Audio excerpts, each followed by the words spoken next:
ঢাকা ও চট্টগ্রামে সৃজনশীল প্রকাশকদের অংশগ্রহণে ফেব্রুয়ারির 1 তারিখ শনিবার থেকে চট্টগ্রামে শুরু হয়েছে মাসব্যাপী অমর একুশে বইমেলা 2025।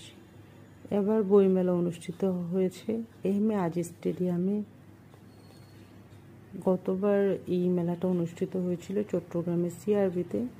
তখন আসলে সবাই খুব ভালোভাবে ঘুরে দেখতে পায়নি। সিআরবি যারা চট্টগ্রামবাসী আছে তারা তো জানেই যে খুব পাহাড়ি একটু উঁচু নিচু জায়গা, কিছু জায়গা আবার কিছু সিঁড়ির মতো দেওয়া আছে, এই জন্যে খুবই প্রবলেম হয় গত বছর বইমেলাতে ঘুরতে। বাট এই বছর খুব স্বাচ্ছন্দ্যে সবগুলো স্টল ঘুরে ঘুরে দেখা যাচ্ছে। খুবই চমৎকার হয়েছে এবারের বইমেলাটা। আর শীতকালে যেহেতু একটু ধুলাবালি থাকে, নিচে ইট বিছানোতে কোনো প্রবলেম হচ্ছে না। এখন দুপুর, তো দুপুরের দিকে দর্শনার্থী একটু কম থাকে, কিছুক্ষণের মধ্যেই ভরে গিয়েছে। তো বিকেল হতে হতে দেখবেন আপনারা আরও যারা বই প্রেমী আছে তারা চলে আসবে। তবে কাজী দেউরি খুব কাছেই হচ্ছে রেডিসন, তো ভিডিওতে দেখা যাচ্ছে রেডিসনের যে ব্লু হোটেল আছে ওইটার বিল্ডিংটা।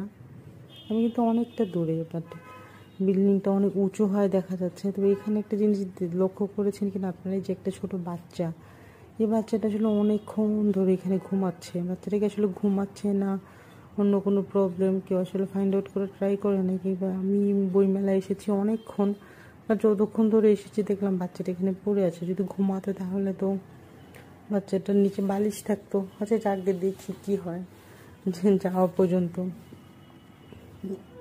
তো বইমেলা দুপুর 3টা থেকে রাত 9টা পর্যন্ত চলে, আর ছুটির দিনে সকাল 10টা থেকে রাত 9টা পর্যন্ত চলে।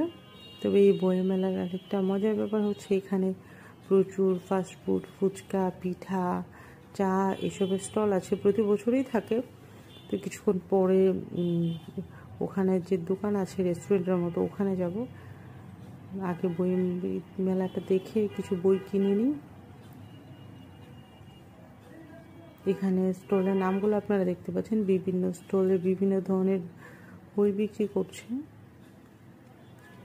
আলো থাকতে থাকতে আসলে বইগুলো দেখে নিচ্ছি, কারণ লাইট আছে। লাইট থাকলেও দেখা যায় কি দিনের আলোতে যত সুন্দর করে বুকসগুলো দেখা যায়, রাতের বেলাও তো দেখা যায় না। তো সন্ধ্যার পর ভেবেছি যাব খেতে, এর আগে বুকসগুলো দেখে নিই। বিভিন্ন রকমের গল্প আছে, বাচ্চাদের বই, বড়দের বই। তবে এইবারই প্রথমবার বইমেলা হচ্ছে 26 দিন, কারণ সামনে যেহেতু রমজান মাস, এই জন্য